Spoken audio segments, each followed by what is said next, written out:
Hello and very very good evening दोस्तों। 30 अप्रैल 2020 के जो प्रमुख न्यूज़ हैं, प्रमुख करंट अफेयर्स हैं, चलिए आइए हम उन्हें स्टार्ट करते हैं।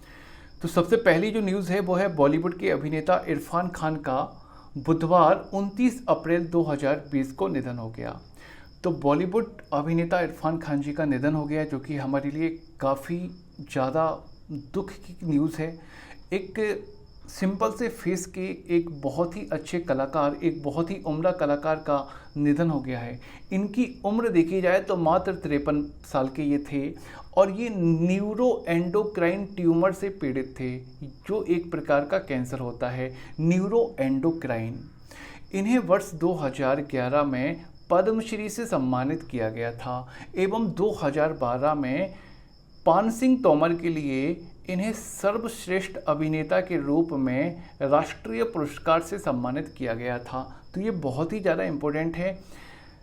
अभिनेता इरफान खान को राष्ट्रीय पुरस्कार किस फिल्म के लिए प्रदान किया गया? पान सिंह तोमर के लिए प्रदान किया गया। कब प्रदान किया गया? सन 2012 में। इसके अलावा 2004 और 2008 में इन्हें फिल्म फेयर पुरस्कार भी मिल चुका है। इन्होंने अपने करियर की शुरुआत प्रमुख धारावाहिकों जैसे चाणक्य, भारत एक खोज एवं चंद्रकांता से की थी। इनकी प्रमुख फिल्में देखी जाएं तो मकबूल, रोग, life in metro, slum dog millionaire, पान सिंह तोमर एवं द लंच बॉक्स। तो बहुत ही उम्दा किस्म के अभिनेता जिन्होंने बहुत अधिक फिल्में की हैं, बहुत अच्छी खासी एक्टिंग इनकी थी। तो काफ़ी दुखद खबर पूरे हिंदुस्तान के लिए। चलिए आगे बढ़ते हैं। हमारी जो अगली न्यूज़ है वो ये है कि 5G नेटवर्क के लिए एयरटेल और नोकिया में एक डील हुई है। किसके लिए? 5G नेटवर्क को प्रदान करने के लिए। और ये डील है 7,636 करोड़ रुपए की। कितने रुपए की डील हुई है? 7,636 करोड़ रुपए, यानी 100 करोड़ डॉलर।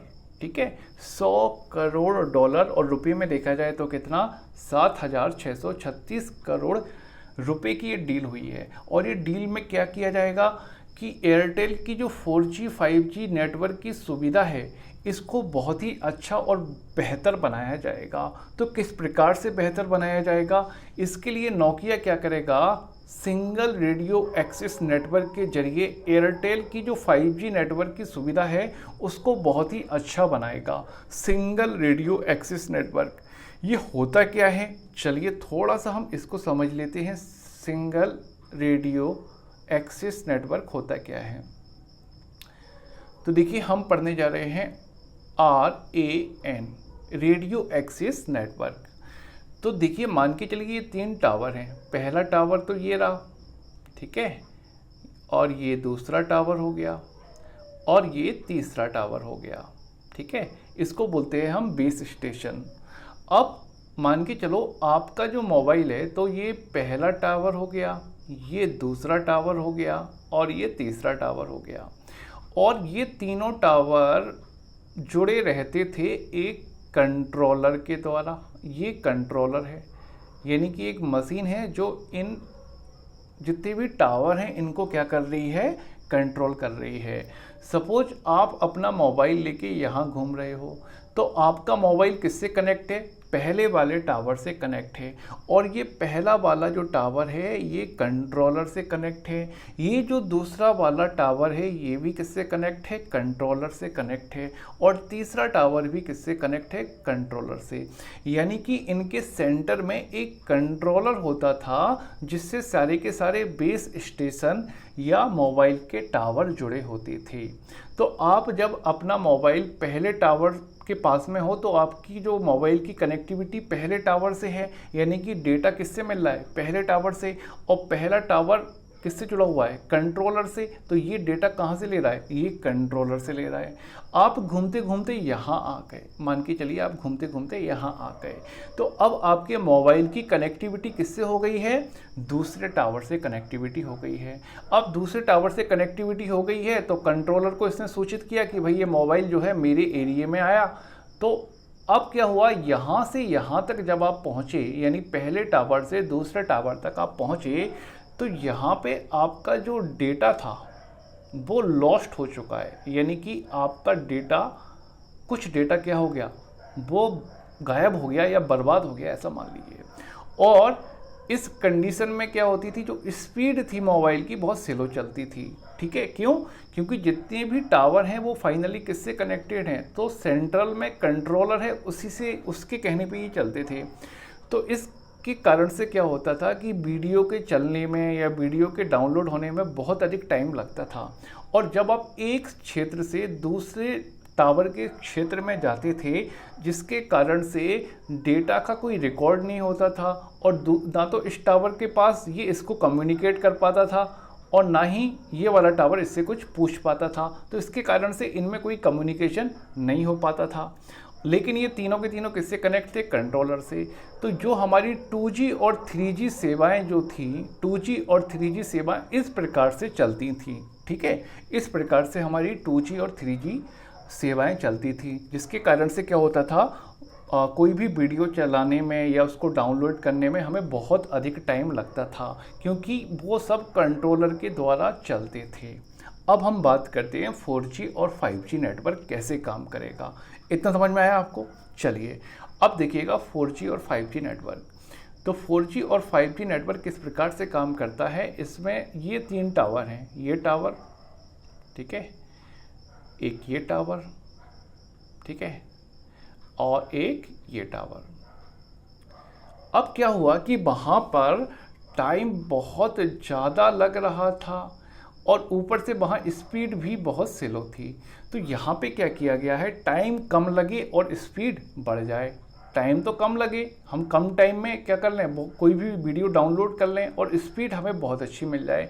तो इसके लिए क्या किया गया कि जो यहाँ कंट्रोलर होता था, उस कंट्रोलर को हर बेस स्टेशन पे लगा दिया गया। मतलब हर टावर का अपना खुद का कंट्रोलर, यानी कि अब कोई सेंटर यूनिट है ही नहीं है। अब इन तीनों टावर को किसी से पूछ के काम नहीं करना, सबके पास अपना अपना कंट्रोलर है जो कि खुद डिसीजन ले सकता है। और सबसे अच्छी बात क्या है कि अब ये टावर आपस में कनेक्टेड हैं, तीनों के तीनों टावर आपस में कनेक्टेड हैं। जबकि वहाँ पर 2G 3G नेटवर्क में जो हमने देखा था इसके पहले, वहाँ पे टावर आपस में कनेक्ट नहीं थे। अब मान के चलिए आप मोबाइल लेके यहाँ खड़े हुए हैं, तो आपकी कनेक्टिविटी इस वाले टावर से है, इसे मैंने नंबर दे दिया 1, ये वाला टावर 2, और ये वाला टावर को नंबर दे दिया 3। तो जब यहाँ से मोबाइल लेके आप जब यहाँ जाएंगे, तो आपके मोबाइल की कनेक्टिविटी दूसरे टावर से हो गई। अब देखिए यहाँ पे डेटा का लॉस नहीं होगा। क्यों नहीं होगा? क्योंकि ये जो कंटिन्यू आपके मोबाइल को कंटिन्यू कनेक्टिविटी मिल रही है, तो इस टावर ने उस डेटा को यहाँ दूसरे टावर को शिफ्ट कर दिया, क्योंकि इन दोनों टावर के बीच में अब क्या हो गया, कनेक्टिविटी है। तो कनेक्टिविटी होने के कारण से आपके मोबाइल का डेटा का लॉस नहीं होता। सबसे बड़ी बात तो इसमें यही है, ठीक है, मोबाइल के डेटा का क्या नहीं होता, लॉस नहीं होता, क्योंकि इसमें हर टावर का यानी हर बेस स्टेशन का अपना अपना कंट्रोलर होता है, और ये टावर यानी बेस स्टेशन आपस में कनेक्ट रहते हैं। तो जब आपका मोबाइल एक जगह से दूसरे क्षेत्र में जब गया, तो दूसरे क्षेत्र के जब टावर से जुड़ा, तो उसने पिछले वाले टावर से कम्युनिकेट कर लिया कि आपका डाटा क्या था, तो वो डाटा यहाँ पर ट्रांसफ़र हो जाएगा। यहाँ पर ट्रांसफ़र होने के कारण से आपके डेटा का लॉस नहीं होता। दूसरा, इन सभी को अपना अपना कंट्रोलर मिल गया है, इस कारण से इन्हें किसी से पूछने की कोई ज़रूरत नहीं है, जिसके कारण से अब आप जो भी चीज़ देखोगे उसमें आपको जो क्वालिटी है बहुत अच्छी मिलेगी, और टाइम भी बहुत कम लगेगा। यानी कि जो वीडियो डाउनलोड करने में या जो बफरिंग होने में वो टाइम लगता था ना 2G 3G के टाइम पे, तो अब वो नहीं लगता। यानी कि अब आपको टाइम भी कम लग रहा है डाउनलोड करने में, और आपको सबसे खास बात क्या हो गई, स्पीड बहुत अच्छी मिलती है। ठीक है, तो हर एक टावर का, हर एक बेस स्टेशन का अपना अपना कंट्रोलर लगाने से आपके मोबाइल की क्या बढ़ गई, स्पीड बहुत बढ़ गई, क्वालिटी बहुत बढ़ गई, एक्यूरेसी बहुत बढ़ गई। ठीक है, और डेटा लॉस भी आपका क्या हो गया, बच गया। तो डेटा लॉस भी नहीं हुआ। तो इसी को हम बोलते हैं क्या, रेडियो एक्सेस नेटवर्क। ठीक है, तो रेडियो एक्सेस नेटवर्क क्या है, हर टावर का या हर बेस स्टेशन के नीचे क्या क्या लगा दिया गया, कंट्रोलर लगा दिया गया, जिसके कारण से क्या हो गया, मोबाइल की जो स्पीड है वो अपने आप क्या हो गई, बढ़ गई। इसी को हम बोलते हैं रेडियो एक्सेस नेटवर्क। मुझे उम्मीद है आप लोगों को समझ में आया। अगर समझ में आया तो प्लीज़ वीडियो को लाइक कीजिए, शेयर कीजिए। चलिए ठीक है, तो हम कहाँ थे, तो देखिएगा क्वेश्चन हम ये सॉल्व कर रहे थे कि 5G नेटवर्क के लिए एयरटेल नोकिया के बीच डील हुई। कितने की डील हुई भाई, 7,636 करोड़ की डील हुई, यानी 100 करोड़ डॉलर की डील हुई। ठीक है, तो 5G नेटवर्क बेहतर करने के लिए डील हुई। और कैसे बेहतर करेंगे, सिंगल रेडियो एक्सेस नेटवर्क के जरिए, जो मैंने आपको समझा दिया। तो इसके द्वारा होता क्या है, तो सिंगल रेडियो एक्सेस नेटवर्क के द्वारा 4G 5G नेटवर्क को बेहतर बनाया जाता है, उसकी क्षमता भी बढ़ाई जाती है। अब कैसे बढ़ाई जाती है, मैंने आपको पूरा डिटेल में समझा दिया कि वो किस प्रकार से काम करता है। ठीक है, चलिए अब बात करते हैं भाई नोकिया के सीईओ कौन है जो भारत में है, तो उनका नाम है राजीव सूरी। ठीक है, राजीव सूरी। और नोकिया किस देश की कंपनी है, तो नोकिया फिनलैंड की कंपनी है। किस देश की कंपनी है, फिनलैंड की कंपनी है। और एयरटेल के सीईओ कौन है भारत में, तो गोपाल विट्ठल। तो इनके बीच में आपस में कम्युनिकेशन हुआ, ये डील हुई थी। ठीक है, चलिए ये तो न्यूज़ हो गई। आगे बढ़ते हैं अगली न्यूज़ की ओर। तो हमारी अगली न्यूज़ है CVC, केंद्रीय सतर्कता आयोग। ये एक भ्रष्टाचार निरोधक शाखा है, एक anti corruption office, anti corruption branch से हम कह सकते हैं। तो केंद्रीय सतर्कता आयोग CVC में सतर्कता आयुक्त को अभी अभी नियुक्त किया गया है। और वो सतर्कता आयुक्त कौन है, तो उनका नाम है सुरेश ए पटेल। ठीक है भाई, किसको नियुक्त किया गया है, तो सुरेश ए पटेल को नियुक्त किया गया है। इनको क्या बनाया गया है, तो इनको बनाया गया है सतर्कता आयुक्त। तो अभी आपने देखा होगा कुछ दिन पहले CVC सेंट्रल विजिलेंस कमीशन, क्या बोलते हैं इसको इंग्लिश में, हिंदी में बोलते हैं केंद्रीय सतर्कता आयोग, इंग्लिश में बोलते हैं सेंट्रल विजिलेंस कमीशन। तो कुछ दिन पहले सेंट्रल विजिलेंस कमीशन में जो मुख्य केंद्रीय सतर्कता आयोग की नियुक्ति की गई थी, उनका नाम था संजय कोठारी। किनकी नियुक्ति की गई थी, केंद्रीय सतर्कता आयुक्त की नियुक्ति की गई थी, उनका नाम था संजय कोठारी। तो संजय कोठारी ही किनको सुरेश ए पटेल को क्या दिलाएंगे, शपथ दिलाएंगे। तो मेरा कहने का मतलब है केंद्रीय सतर्कता आयोग एक शाखा है केंद्र सरकार की, जो क्या किससे लड़ती है, जो भ्रष्टाचार से लड़ती है। अब इसमें क्या होता है कि इसमें एक तो होता है आपका मुख्य सतर्कता आयुक्त, एक कौन होता है, मुख्य सतर्कता आयुक्त, और दो होते हैं इसके अंदर आयुक्त, मतलब ये 3 सदस्य होती है। ठीक है, तो एक तो होता है मुख्य सतर्कता आयुक्त। तो मुख्य सतर्कता आयुक्त कौन है, तो संजय कोठारी जी हैं। मुख्य सतर्कता आयुक्त कौन है, संजय कोठारी जी। अब ये जो 2 आयुक्त है, इनमें से एक वैकेंसी खाली थी, तो इनमें से इन 2 आयुक्तों में से एक आयुक्त बने हैं आपके कौन, सुरेश ए पटेल। सुरेश ए पटेल पहले कहाँ थे, तो ये आंध्रा बैंक के हेड थे। तो सुरेश ए पटेल को अभी अभी केंद्रीय सतर्कता आयुक्त में आयुक्त बनाया गया है। ठीक है, मुख्य आयुक्त नहीं, मुख्य आयुक्त कौन है, संजय कोठारी जी। इनको क्या बनाया गया है, इनको आयुक्त बनाया गया है। तो चलिए केंद्रीय सतर्कता आयोग की बात, चलिए थोड़ा सा हम इसको देख लेते हैं कि ये होता क्या है। तो इसको हम देखते हैं केंद्रीय सतर्कता आयोग को। ओके, तो चलिए हमारा जो संविधान है, तो केंद्रीय हम पढ़ रहे हैं CVC। देखिए CVC सेंट्रल विजिलेंस कमीशन, यानी केंद्रीय सतर्कता आयोग, इसकी स्थापना करने के लिए 1962 में एक कमेटी बनी थी। इसका नाम था संथानम कमेटी। कौन सी कमेटी थी भाई, 1962 में एक कमेटी बनाई गई। हमारी सरकार ने एक कमेटी बनाई 1962 में, संथानम कमेटी। और इस संथानम कमेटी से ये बोला कि भाई जो भ्रष्टाचार के मामले हैं, तो भ्रष्टाचार के मामलों को कम करने के लिए आप हमें कुछ सुझाव दीजिए। ठीक है, तो संथानम कमेटी का गठन किया गया। और इस संथानम कमेटी के जो हेड बनाए गए, उनका नाम था के संथानम।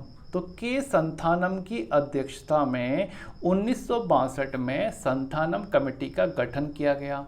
क्यों गठन किया गया, क्योंकि जो सरकार को भ्रष्टाचार के मुद्दे पर, भ्रष्टाचार कि मुद्दे पर सरकार को क्या दे सके, सुझाव दे सके। इतना क्लियर हो गया। तो 1962 में संथानम कमेटी का गठन किया गया। किसकी अध्यक्षता में? के संथानम की अध्यक्षता में। क्यों गठन किया गया? भ्रष्टाचार के मुद्दों पर सुझाव देने के लिए। अब आगे देखिएगा। तो फाइनली क्या हुआ 1964 में? तो फाइनली हुआ क्या? फाइनली इसने अपनी रिपोर्ट सौंपी, और जब इसने अपनी रिपोर्ट सौंपी, ठीक है, तो फाइनली हुआ क्या कि इसने अपनी रिपोर्ट सौंपी, और जब इसने अपनी रिपोर्ट सौंपी तो एक मिनट,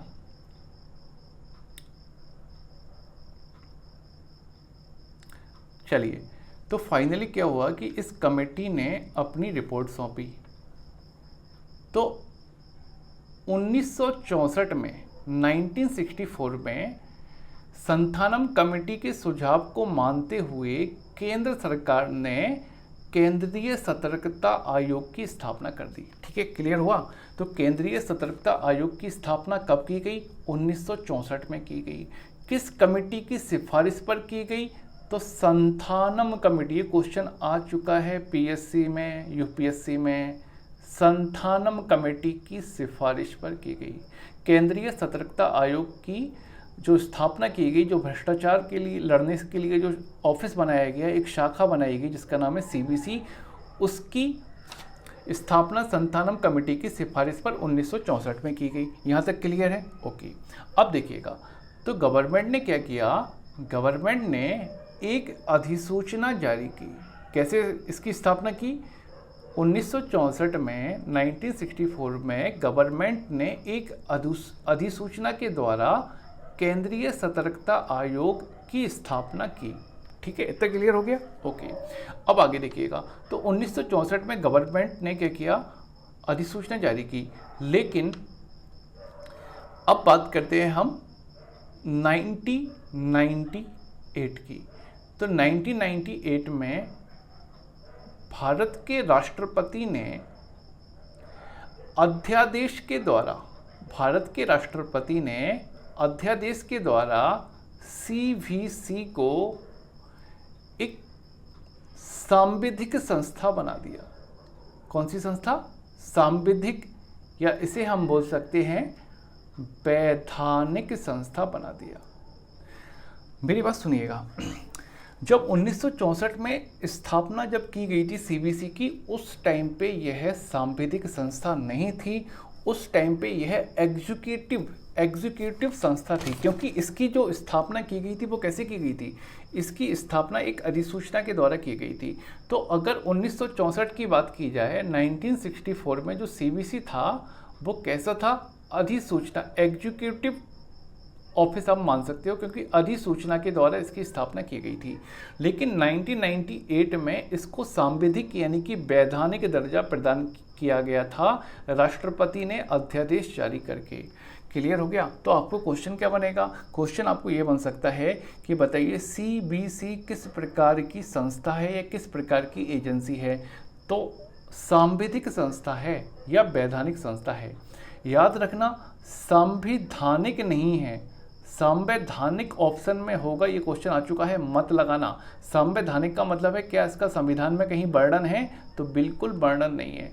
तो सीबीसी का संविधान में कहीं कोई वर्णन नहीं है। सीबीसी की स्थापना 1964 में की गई थी। 1998 में राष्ट्रपति ने अध्यादेश जारी करके इसको वैधानिक या सांविधिक, और इंग्लिश में बोलते हैं स्टैट्यूटरी। ठीक है, तो स्टैट्यूटरी स्टेटस है इस बॉडी का, यानी सांविधिक संस्था है, विधिक है, वैधानिक है, बट संविधान में नहीं है इसका वर्णन, इसलिए ये बिल्कुल संवैधानिक तो है ही नहीं है। तो कौन सी संस्था है? सांविधिक संस्था है। इतना क्लियर हुआ आपको? तो सीबीसी की स्थापना, चलिए, और आपको अगर इसके बारे में जानना है तो हम थोड़ा देख सकते हैं। तो हमने एक तो ये पढ़ा कि भाई 1964 में इसकी स्थापना हुई, फिर 1964 में एक अधिसूचना जारी करके इसकी स्थापना की गई।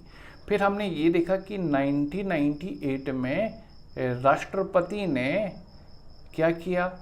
अध्यादेश जारी करके इसको क्या बना दिया? तो अध्यादेश के द्वारा राष्ट्रपति जी ने इसको वैधानिक या सांविधिक संस्था इसको बना दिया। इतना क्लियर हो गया?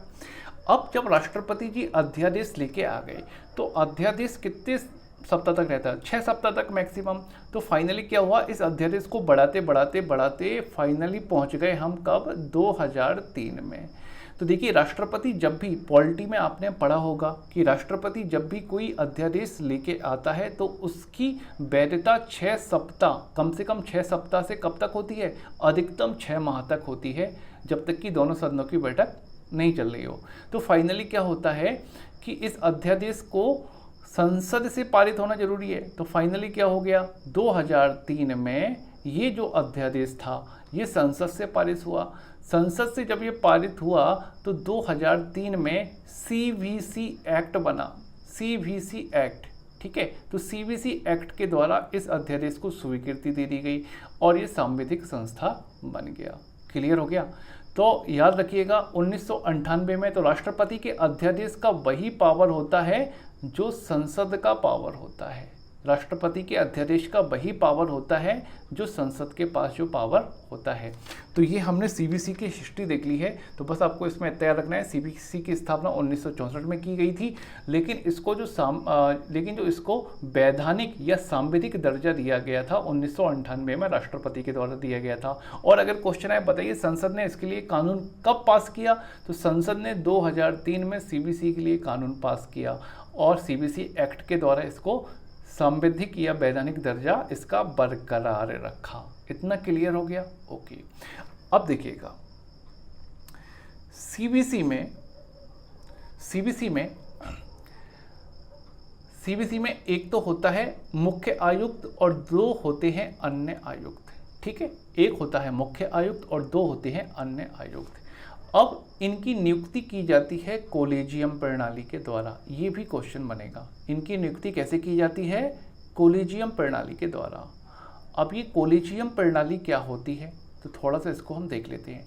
देखिए कोलेजियम प्रणाली में क्या होता है, कोलेजियम प्रणाली में यानी कि CVC के जो सदस्य हैं उनकी नियुक्ति करने के लिए एक कोलेजियम प्रणाली होती है जिसमें 3 लोग होते हैं। एक तो होता है भारत का प्रधानमंत्री, ठीक है, भारत का प्रधानमंत्री इसका सदस्य होता है। दूसरा जो आपकी लोकसभा होती है, लोकसभा में जो विपक्ष का जो नेता होता है वो भी इसका सदस्य होता है।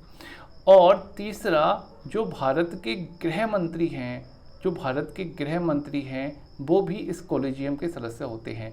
यानी कि CVC के सदस्यों की नियुक्ति के लिए, केंद्रीय सतर्कता आयोग के सदस्यों की नियुक्ति के लिए 3 सदस्यीय कॉलेजियम बैठता है और ये तीनों सदस्य मिलके भारत के प्रधानमंत्री, लोकसभा के विपक्ष के नेता एवं गृह मंत्री ये चुनाव करते हैं कि किसको CVC बनाया जाए। यानी कि ये मुख्य सतर्कता आयोग एवं 2 अन्य आयुक्तों का चुनाव ये कॉलेजियम के 3 लोग मिलकर करते हैं।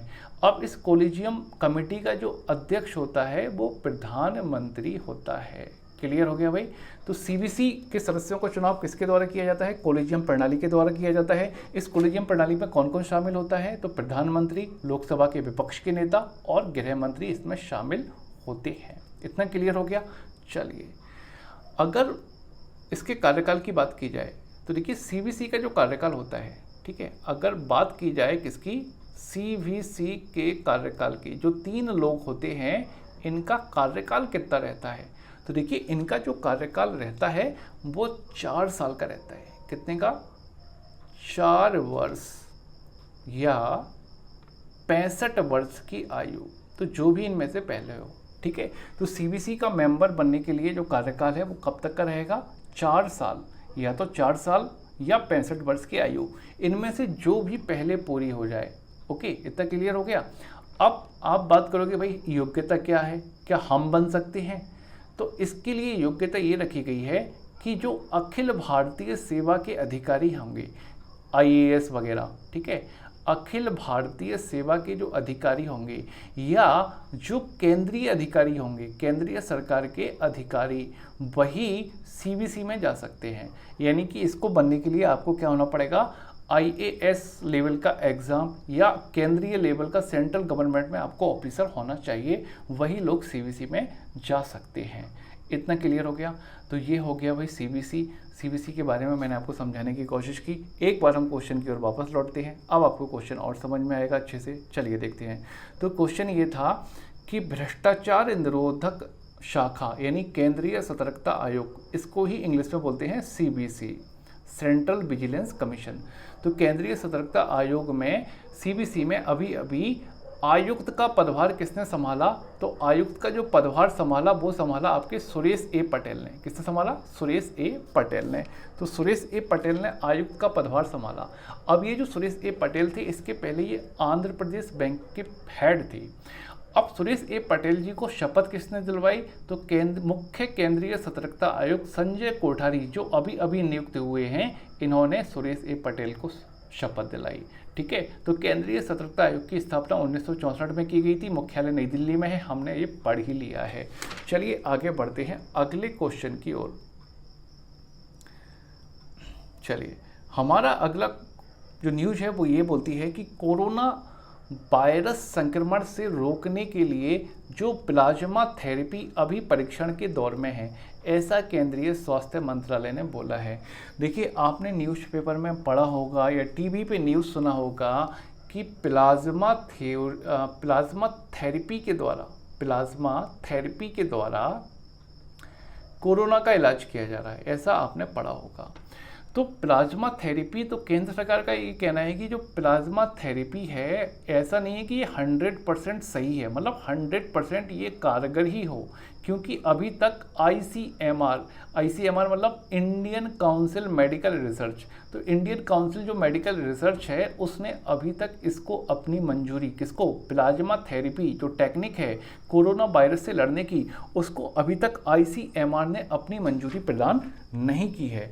तो मंजूरी प्रदान नहीं की है तो ऐसा नहीं कह सकते कि ये प्लाज्मा थेरेपी 100% कारगर हो।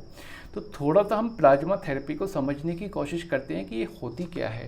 तो चलिए देखते हैं थोड़ा सा प्लाज्मा थेरेपी क्या होती है। देखिए, जब भी हमारे शरीर में कोई भी कीटाणु या वायरस जाता है तो हमारे शरीर में क्या होती है कि जो हमारा ब्लड होता है, यानी कि जो हमारा रक्त होता है, जो हमारा खून होता है, ये ब्लड दो भागों में डिवाइड रहता है। एक होता है प्लाज्मा, जो ब्लड है वो दो भागों से मिलकर बनता है। एक होता है प्लाज्मा, ठीक है, और दूसरा होता है कॉर्पस। अब ये जो प्लाज्मा जो होता है, इसमें 90% तो पाया जाता है पानी यानी जल, और बाकी शेष भाग में प्रोटीन एवं अन्य कार्बनिक पदार्थ पाए जाते हैं। ठीक है, क्लियर हो गया। हमारा जो खून है, खून दो भागों से, खून यानी रक्त, ब्लड, दो भागों से मिलकर बना होता है। एक होता है प्लाज्मा। प्लाज्मा में 90% जल पाया जाता है, बाकी के 10% में प्रोटीन, कार्बोहाइड्रेट, कार्बनिक एवं अकार्बनिक पदार्थ पाए जाते हैं। और जो ब्लड का दूसरा भाग होता है उसको बोलते हैं कॉर्पस। अब ये कॉर्पस में 3 चीज़ें पाई जाती हैं। एक तो पाया जाता है RBC, रेड ब्लड कॉर्पस, जिसको हम बोलते हैं लाल रक्त कणिका। दूसरा पाया जाता है WBC यानी कि वाइट ब्लड कॉर्पस, और तीसरा पाया जाता है प्लेटलेट्स। क्लियर हो गया।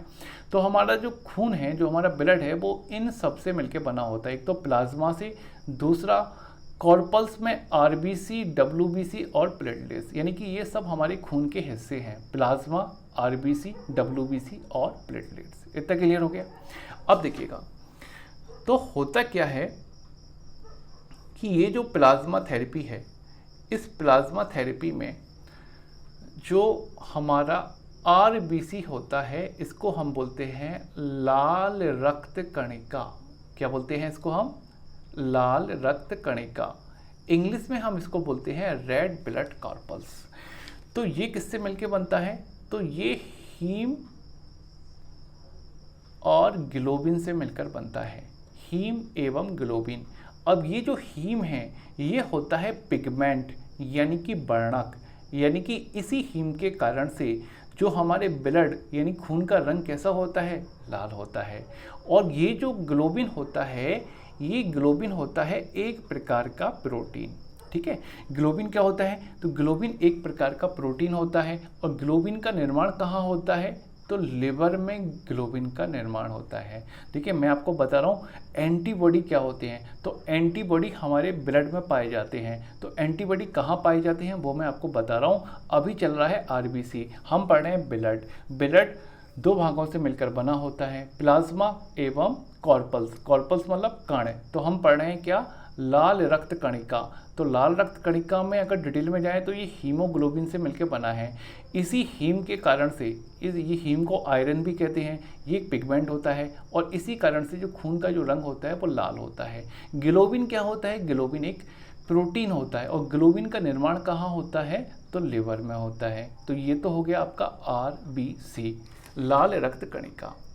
अब हम देखते हैं इसी में जो अगला है हमारा WBC। अब ये बहुत इंपॉर्टेंट है, अब ये हमारे क्वेश्चन के लिए काम आएगा। देखिए क्योंकि एंटीबॉडी का निर्माण जो होता है WBC को हम हिंदी में क्या बोलते हैं, श्वेत रक्त कणिका। श्वेत रक्त कणिका, व्हाइट ब्लड कार्पल्स, क्या बोलते हैं, व्हाइट ब्लड कार्पल्स, WBC। अब देखिए ये जो WBC होता है ये दो भागों में पाया जाता है। एक तो भाग होता है कणिकामय, यानी कि जिसमें कणिका पाई जाती है, ठीक है, इसको इंग्लिश में बोलते हैं ग्रेन्यूलर। ग्रेन्यूलर। दूसरा होता है कणिका विहीन, यानी कि जिसमें कणिका नहीं पाई जाती, उसको बोलते हैं कणिका विहीन। इसको बोलते हैं इंग्लिश में एग्रेन्यूलर। एग्रेन्यूलर, ठीक है। अब ये जो कणिकामय भाग होता है ये फिर से तीन भागों में, अब हम एंटीबॉडी की ओर बढ़ रहे हैं कि कहाँ एंटीबॉडी बनते हैं। तो कणिकामय फिर से तीन भागों में डिवाइड होता है। अब ये तीन भाग कौन कौन से हैं, तो ये आप देखते रहिएगा। सबसे पहला जो भाग है इसको हम बोलते हैं, अब देखिए WBC कणिकामय जो ग्रेन्युलर होता है वो तीन भागों में डिवाइड होता है। पहला होता है बेसोफिल्स, ठीक है, और बेसोफिल्स जिम्मेदार होता है किसके लिए, एलर्जी के लिए, ठीक है, एलर्जी के लिए, ठीक है। तो कणिकामय हम पढ़ रहे हैं, कणिकामय में हमने पहला पढ़ा बेसोफिल्स। बेसोफिल्स किसके लिए जिम्मेदार है, एलर्जी के लिए। यानी कि आपके शरीर में जब भी बेसोफिल्स की मात्रा बढ़ेगी तो आपके शरीर में क्या होगा, एलर्जी के लक्षण उत्पन्न हो जाएंगे। तो एलर्जी के लिए जिम्मेदार कौन है, तो बेसोफिल्स है। जब आप जो आप लैब में रिपोर्ट चेक करवाते हो, जो डॉक्टर जब लिखता है कि आप जांच करवा लो, तो उस जांच में देखना लिखा होता है बेसोफिल्स। तो बेसोफिल की मात्रा बड़ी होती है, तो बड़ी होती है इसलिए बॉडी में एलर्जी का लक्षण दिखाई देता है। मैं थोड़ा बोर्ड साफ कर लूँ और थोड़ा क्लियर समझाता हूँ आपको, ठीक है। तो हम पढ़ रहे हैं क्या, तो हम पढ़ रहे हैं WBC, हम पढ़ रहे हैं क्या, WBC। और WBC में हम क्या पढ़ रहे हैं, तो WBC में हम पढ़ रहे हैं कणिका, कणिकामय, ठीक है। तो कणिकामय हम पढ़ रहे हैं और इसमें हमने पढ़ लिया, क्या पढ़ लिया है हमने, बेसोफिल्स, ठीक है। इसमें हमने पढ़ लिया है क्या, बेसोफिल्स। तो तीन भागों में बांट सकते हैं, एक भाग बेसोफिल्स हो गया, दूसरा भाग इसका कहलाएगा आपका इओसिनोफिल्स। इओसिनोफिल्स, इओसिनोफिल्स, ठीक है। और जो तीसरा भाग है, तीसरा भाग कहलाएगा आपका न्यूट्रोफिल्स। तीसरा भाग क्या कहलाएगा, न्यूट्रोफिल्स। देखिए सिंपल आपको याद बस ये रखना है कि WBC एंटीबॉडीज का निर्माण करता है, बस बात खत्म हो गई। ये तो मैं आपको डिटेल में समझा रहा हूँ। तो देखिएगा बेसोफिल्स क्या होता है, बेसोफिल्स जिम्मेदार होता है किसके लिए, तो एलर्जी के लिए जिम्मेदार होता है। इओसिनोफिल ये काफ़ी सेंसिटिव होता है और ये संवेदी होता है। संवेदी मतलब जैसे कि मौसम चेंज नहीं होता, सर्दी गर्मी, तो हमें सर्दी जुकाम बुखार हो जाता है, तो वो किस कारण से होता है, तो वो होता है इओसिनोफिल्स के कारण से होता है।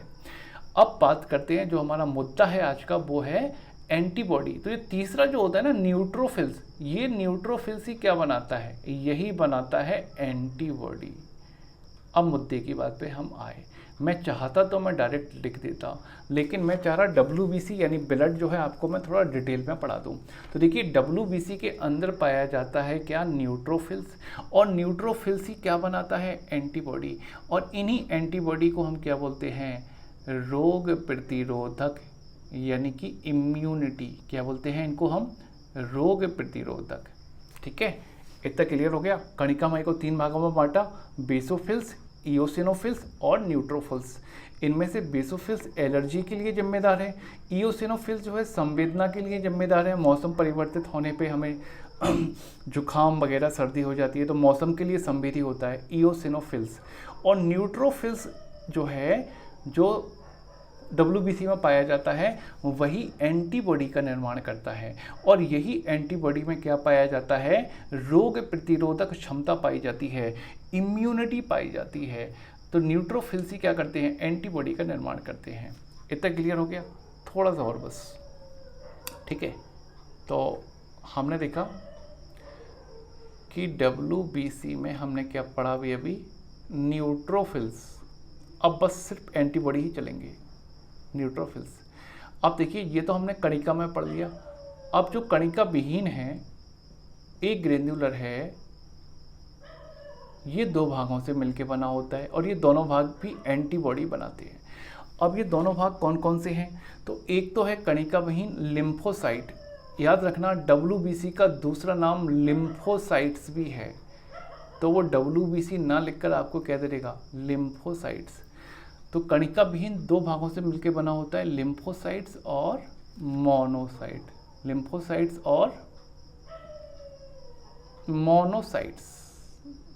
अभी आप समझना, न्यूट्रोफिल्स क्या बनाता है, एंटीबॉडी बनाता है।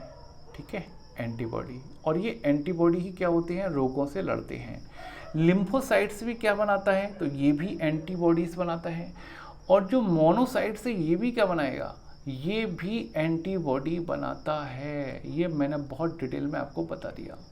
लेकिन जो मोनोसाइट्स है वो किस प्रकार के एंटीबॉडी बनाएगा, तो मूविंग मतलब भ्रमणशील। भ्रमणशील मतलब देखिए, एंटीबॉडीज़ क्या होते हैं, जो रोगों से लड़ते हैं। आपके शरीर में जब भी कोई वायरस या कीटाणु या विषाणु आपकी बॉडी में जाता है, तो आपकी जो श्वेत रक्त कणिकाएँ हैं, वो श्वेत रक्त कणिकाएँ क्या करती हैं, एंटीबॉडीज़ का निर्माण करती हैं। अब ये एंटीबॉडीज़ क्या होती हैं, इन्हें आप एक सैनिक मान लीजिए कि हमारी बॉडी में सैनिक हैं। जब भी कोई हमारी बॉडी के अंदर जो भी एंट्री करता है ना, तो ये तलवार लेके उसके ऊपर हमला कर देते हैं। तो बस एंटीबॉडीज़ भी क्या करते हैं, एंटीबॉडी जो भी कीटाणु या वायरस है उनके ऊपर हमला करते हैं। और जैसे ही कीटाणु या वायरस हमारी बॉडी में एंटर होता है, तो एंटीबॉडीज़ की संख्या बहुत अधिक बढ़ जाती है। तो WBC क्या करती है, बहुत सारे एंटीबॉडीज बनाती है। वो देखती है हमला हो गया। अब एंटीबॉडीज एक तो होते हैं अपनी जगह पर रहें, भाई एक सैनिक होंगे आपके घर के बाहर खड़े रहेंगे, तो ये न्यूट्रोफिल जो एंटीबॉडी बनाता है वो स्थिर है। लिम्फोसाइट भी जो एंटीबॉडी बनाएगा वो भी स्थिर है। लेकिन मोनोसाइट्स ने जो एंटीबॉडी बनाए वो मूविंग है। अब कुछ सैनिक ऐसे होंगे जो यहाँ नहीं खड़े रहेंगे, बल्कि वहाँ से कीटाणु आ रहा है तो वहीं पहुँच के उसे मार डालेंगे। यानी मूविंग मतलब भ्रमणशील, घूमते रहते हैं पूरी बॉडी में। जहाँ इन्हें दुश्मन मिल गया, जहाँ उन्हें कीटाणु मिल गया, उसको वहीं मार डालते हैं। तो WBC में न्यूट्रोफिल्स एंटीबॉडीज का निर्माण करता है, लिम्फोसाइट भी एंटीबॉडीज का निर्माण करता है और मोनोसाइट्स भी एंटीबॉडीज का निर्माण करता है। मोनोसाइट जो होता है वो मूविंग टाइप के जो एंटीबॉडीज होते हैं उनको बनाता है। इतना क्लियर हो गया, इतना आपको समझ में आया।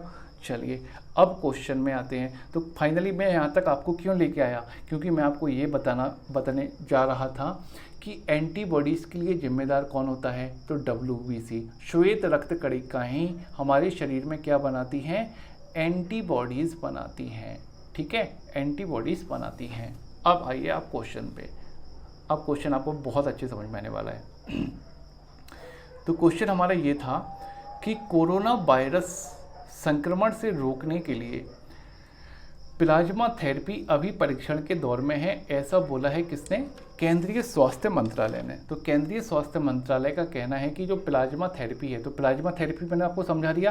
देखिए, प्लाज्मा थेरेपी यही होती है कि बॉडी के अंदर जब भी कोई बीमारी का जो विषाणु या कीटाणु है बॉडी के अंदर जाता है, तो बहुत सारे एंटीबॉडीज़ बनते हैं और इन्हीं एंटीबॉडीज़ से क्या होता है, ये उस कीटाणु या विषाणु को मार देते हैं। अब क्या हुआ है कि जो लोग कोरोना वायरस से ठीक हो चुके हैं, कोरोना वायरस से ठीक होके घर आ गए हैं, उनकी बॉडी में ऑलरेडी एंटीबॉडी बने हुए हैं, बहुत सारे एंटीबॉडी बने हुए हैं। तो क्यों ना सरकार या हमारे जो डॉक्टर्स चाहते हैं कि उनके शरीर के एंटीबॉडी निकाल के किसी दूसरे व्यक्ति को जो कोरोना से ठीक नहीं हो रहा है उसमें दूसरे व्यक्ति के एंटीबॉडी डाल दिए जाए। मेरे कहने का मतलब समझ गए? कहने का मतलब ये है कि भाई ये ए है और ये बी है। ए को कोरोना हुआ था जो कि ए अब ठीक हो चुका है, बी को जब कोरोना हुआ तो बी ठीक नहीं हो पा रहा है। तो ऐसी कंडीशन में ए ठीक हो चुका है तो ए के अंदर बहुत सारे एंटीबॉडीज ऑलरेडी बने हुए हैं, तो ए के एंटीबॉडीज निकाल के बी के शरीर में डाल दिए जाते हैं, जिससे क्या होता है 90% तक बी की हालत ठीक हो जाती है। यानी कि बी में कोरोना का संक्रमण 90% तक ख़त्म हो जाता है। इसी को हम बोलते हैं क्या? Plasma therapy. और प्लाज्मा थेरेपी कैसे होती है? तो एंटीबॉडीज़ के द्वारा होती है। और एंटीबॉडीज़ कहाँ बनते हैं? मैंने आपको बहुत डिटेल में समझा दिया, WBC के अंदर बनते हैं। तो क्लियर हो गया? तो बस स्वास्थ्य मंत्रालय ने, केंद्रीय स्वास्थ्य मंत्रालय ने यही बोला है कि भाई कोई ज़रूरी नहीं है कि प्लाज्मा थेरेपी से सब लोग सही हो जाएं। कभी कभी ये जो प्लाज्मा थेरेपी होती है ये घातक सिद्ध भी हो सकती है। तो ऐसा कोई कंपलसरी नहीं कि प्लाज्मा थेरेपी 100% ही कारगर हो। तो बस ये बोला है, क्या बोला है? कोरोना वायरस संक्रमण से रोकने के लिए प्लाज्मा थेरेपी अभी परीक्षण के दौर में है। मतलब अभी इस पर ऐसा कोई रिसर्च नहीं हुआ कि ये काम करेगी। अभी इस पर क्या चल रहा है? अभी इस पर परीक्षण चल रहा है। तो ये 100% कारगर है, हम ऐसा नहीं कह सकते। इतना क्लियर हो गया? ओके। अब देखिएगा, ICMR, अखिल भारतीय आयुर्विज्ञान अनुसंधान परिषद। क्या नाम है? ICMR, अखिल भारतीय आयुर्विज्ञान अनुसंधान परिषद। ICMR की फुल फॉर्म होती है Indian council of medical research. क्या होती है? Indian council of medical research. जितने भी डॉक्टर्स होते हैं, जितनी भी फार्मा चीज़ें होती हैं, जितनी भी दवाइयाँ होती हैं, उन सभी की, ये समझ लीजिए, उन सभी के पापा जी होते हैं ये ICMR, क्योंकि इनकी ही परमिशन चलती है। कोई भी मार्केट में नई दवा आती है, उसको लागू करना है या कोई नया ट्रीटमेंट आया है, उसको मान्यता प्रदान करना है या नहीं करना, ये काम ICMR का होता है, यानी अखिल भारतीय आयुर्विज्ञान परिषद का होता है। तो ICMR यानी अखिल भारतीय आयुर्विज्ञान अनुसंधान परिषद ने जो प्लाज्मा थेरेपी है उसे अभी अपनी मान्यता नहीं दी है। उनका कहना है कि अभी इसका और ज़्यादा ट्रायल करो। ऐसा कुछ भी नहीं है कि ये 100% कारगरी हो, क्योंकि यार देखो, सबके ब्लड अलग अलग होते हैं। तो अगर ए के ब्लड के जो एंटीबॉडीज हैं और बी का ब्लड अगर दूसरा है तो इसके एंटीबॉडी इसके ब्लड में जाके कभी कभी घातक सिद्ध भी तो हो सकते हैं। तो इन्हें यही बोला है कि प्लाज्मा थेरेपी से कोरोना वायरस मरीज के लिए क्या हो सकते हैं? घातक सिद्ध हो सकता है। तो ऐसा नहीं 100% कारगरी हो, कभी कभी रिएक्शन भी कर जाता है। ठीक है, ओके। अब बात चली है ICMR की। तो ICMR के जो चेयरमैन हैं वो हैं आपके बलराम भार्गव, प्रोफेसर डॉक्टर बलराम भार्गव आपके ICMR के चेयरमैन हैं। ICMR का जो हेड ऑफिस है वो नई दिल्ली में है। ठीक है, नई दिल्ली में इसका हेड ऑफिस है। जो भी नया मेडिकल कॉलेज खुलता है वो इसी से मान्यता प्राप्त करता है। चलिए आगे बढ़ते हैं अगली न्यूज की ओर। चलिए अगली न्यूज़ ये है, अब तो बहुत सिंपल है, अब ज़रा डिटेल है नहीं कुछ। अभी अभी किसने केंद्र सरकार को बोला है कि एक राष्ट्र एक राशन कार्ड योजना पर विचार करे, यानी कि केंद्र सरकार जितनी जल्दी हो सके एक राष्ट्र एक राशन कार्ड योजना लागू करे। देखिए हो क्या रहा है, आपको पता है लॉकडाउन चल रहा है। तो लॉकडाउन चल रहा है तो इस कंडीशन में, इस लॉकडाउन की अवधि में क्या है, काफ़ी लोग महाराष्ट्र में फंसे हैं, काफ़ी लोग बिहार में फंसे हैं, काफ़ी लोग गुजरात में फंसे हैं, जो आए दिन क्या करते हैं, हंगामा कर रहे हैं। उनका कहना है कि ना तो हमें क्या मिल पा रहा है, राशन मिल पा रहा है, ना खाना पीना, ना रहने का इंतजाम है। तो ऐसा क्यों है? क्योंकि वहाँ की जो लोकल सरकार है वो मजदूरों के ऊपर ध्यान नहीं दे रही है। क्यों ध्यान नहीं दे रही है? क्योंकि भाई वो उनका वोट बैंक है ही नहीं। मजदूर हैं कहीं और के रहने वाले, उनके वोटर आईडी कार्ड बने हैं कहीं और के। तो वहाँ की लोकल की सरकार उनके लिए राशन का जो इंतजाम है उसकी व्यवस्था करने में, खाने पीने की व्यवस्था करने में क्या कर रही है, आनाकानी कर रही है। तो इसलिए सुप्रीम कोर्ट ने बोला है केंद्र सरकार से, क्या बोला है सुप्रीम कोर्ट ने, कि आप जितनी जल्दी हो सके एक राष्ट्र एक राशन कार्ड की योजना लागू करो। यानी कि उनके पास ऐसा राशन कार्ड हो कि वो पूरे भारत में कहीं भी रहें उनको राशन मिल जाए। चाहे वो मध्य प्रदेश में रहें, चाहे वो उत्तर प्रदेश में रहें, चाहे वो महाराष्ट्र में रहें, उस राशन कार्ड से उन्हें पूरे भारत में वो राशन कार्ड वैलिड हो और उन्हें कहीं भी उससे गेहूँ, दाल, चावल आदि उनको जो है मिल जाए। तो इसके लिए अभी अभी सुप्रीम कोर्ट ने केंद्र सरकार से बोला है कि आप एक राष्ट्र एक राशन कार्ड योजना लागू करो। हालांकि केंद्र सरकार ये योजना जून से शुरू करने वाली है। कब से? जून से शुरू करने वाली है। लेकिन सुप्रीम कोर्ट ने कहा है कि जून नहीं, आप हो सके तो अभी से अस्थायी रूप से इसको आप चालू कर दीजिए। ठीक है भाई, क्लियर हो गया? चलिए आगे बढ़ते हैं। अगला क्वेश्चन, अब देखिएगा, ये मूडीज है और मूडीज क्या करती है? मूडीज जो भी भारत की वृद्धि दर है उसके आंकड़ों के बारे में रिपोर्ट जारी करती है। तो मूडीज की भाई रिपोर्ट आई है फिर से, और मूडीज ने बोला है कि जो भारत की जो वृद्धि दर है वो इस साल मतलब 2020 में कितनी रहेगी? 0.2% रहेगी, 0.2% रहेगी। बस इतना याद रखना है, कुछ नहीं। तो मूडीज का कहना है कि भारत की जो वृद्धि दर है, कोरोना की महामारी के कारण से पूरा लॉकडाउन है, ना तो उद्योग चल रहे हैं, ना धंधे चल रहे हैं, ना दुकानें चल रही हैं, इसलिए भारत की वृद्धि दर कितनी रहेगी? 0.2% रहेगी। जबकि मार्च के महीने में उसने बोला, मार्च के महीने में जब लॉकडाउन स्टार्ट नहीं हुआ था तो उसने बोला था कि 2.5% रहेगी। लेकिन जब लॉकडाउन मार्च से आगे बढ़ गया तो उसने बोला है कि भारत की विकास दर कितनी रहेगी? 0.2% रहेगी, ऐसा मूडीज ने बोला है। ठीक है, और मूडीज ने बोला है कि 2021 में जब कोरोना वायरस खत्म हो जाएगा तब भारत की जो विकास दर 2021 में यानी अगले साल वो 6.5% रहेगी, सॉरी 6.2% रहेगी। कितनी रहेगी? 6.2% रहेगी। ओके, चलिए आगे बढ़ते हैं अगली न्यूज़। तो अभी जर्मनी और अमेरिका ने चीन से मुआवजे का दावा किया है। ऐसा क्यों किया है? क्योंकि आपने देखा होगा जर्मनी और अमेरिका में तो भाई 56,000, आज की डेट की बात की जाए तो 56,000 मौतें हो चुकी हैं और 10 लाख से ज़्यादा लोग कोरोना से संक्रमित हैं। तो अभी अमेरिका की हालत तो बहुत ही ख़राब है। अभी जो दावा किया जा रहा है वो ये दावा किया जा रहा है कि अमेरिका की जो 1/4 आबादी है वो ख़त्म हो जाएगी। अमेरिका की 1/4 आबादी क्या हो जाएगी? ख़त्म हो जाएगी। तो अमेरिका ने तो बोला है कि ये तो एक वार है, ये एक युद्ध है, चीन ने एक युद्ध छेड़ दिया और मैं इसकी जो भी भरपाई होगी उसका हर्जाना मैं चीन से वसूलूंगा। तो अभी जर्मनी और अमेरिका ने क्या बोला है कि हम चीन से मुआवजा लेंगे जो भी हमारा जितना भी लॉस हो रहा है। तो इनने दावा किया है किसके लिए? मुआवजे के लिए। किसके ऊपर? चीन के लिए। तो कौन सी वो दो कंट्री हैं? तो जर्मनी और अमेरिका ने मुआवजे के लिए चीन पे दावा करने की घोषणा की है। चलिए आगे बढ़ते हैं।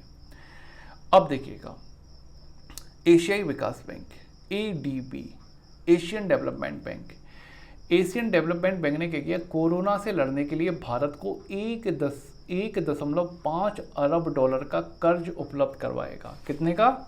1.5 अरब डॉलर का कर्ज उपलब्ध करवाएगा। ठीक है, 1.5 अरब डॉलर का।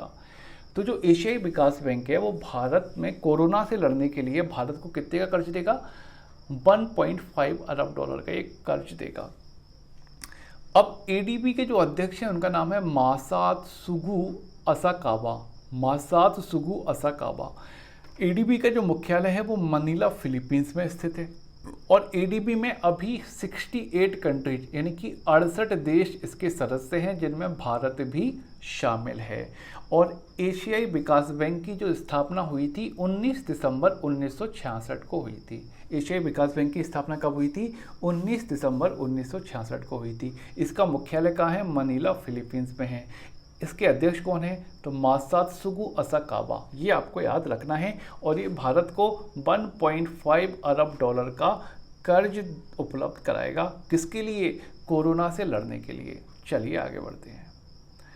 अगली जो न्यूज़ है वो ये न्यूज़ है कि जो टोक्यो ओलंपिक हैं जो कि 2020 में कहाँ होने थे? जापान में होने थे। तो उनको आगे बढ़ा के कितना कर दिया गया है? 23 जुलाई। तो अब जो ओलंपिक होने हैं वो कब से होंगे? 23 जुलाई 2021 से होंगे। ठीक है, टोक्यो ओलंपिक कब से होंगे? तो 23 जुलाई 2021 से होंगे। कहाँ पे होंगे? तो जापान में होंगे। लेकिन जो टोक्यो ओलंपिक के जो अध्यक्ष हैं जिनका नाम है योशिरो मोरी, योशिरो मोरी कौन है?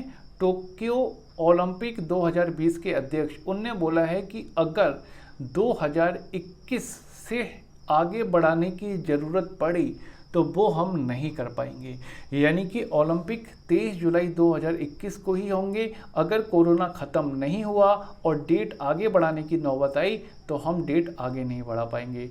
तो याद रखिएगा, ओलंपिक की जो नई डेट है वो 23 जुलाई 2021 है और इससे आगे बढ़ाने से जापान ने इनकार कर दिया है। ठीक है, तो टोक्यो कहाँ है? जापान में। इसके अध्यक्ष कौन है? Yoshiro Mori.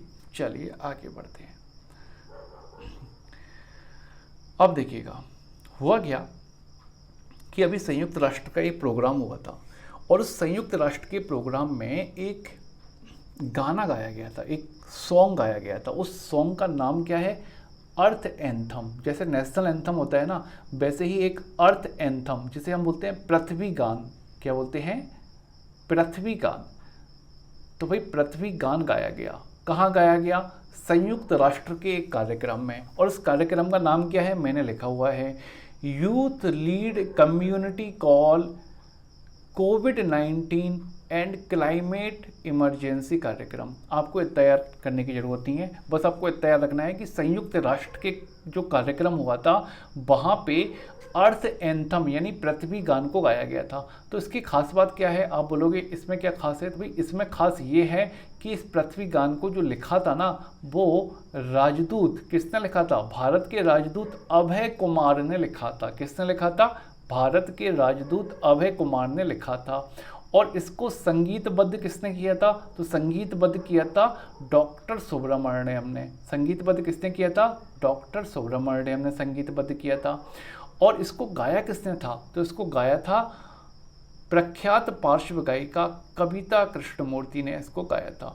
तो सिंपल आपको इसमें इतना याद रखना है कि संयुक्त राष्ट्र के कार्यक्रम में भारत की ओर से अभय कुमार ने अर्थ एंथम सॉन्ग तैयार किया था जिसको कविता कृष्णमूर्ति ने गाया था। बस दैट्स इट। ठीक है, तो अर्थ एंथम किसके द्वारा लिखा गया था?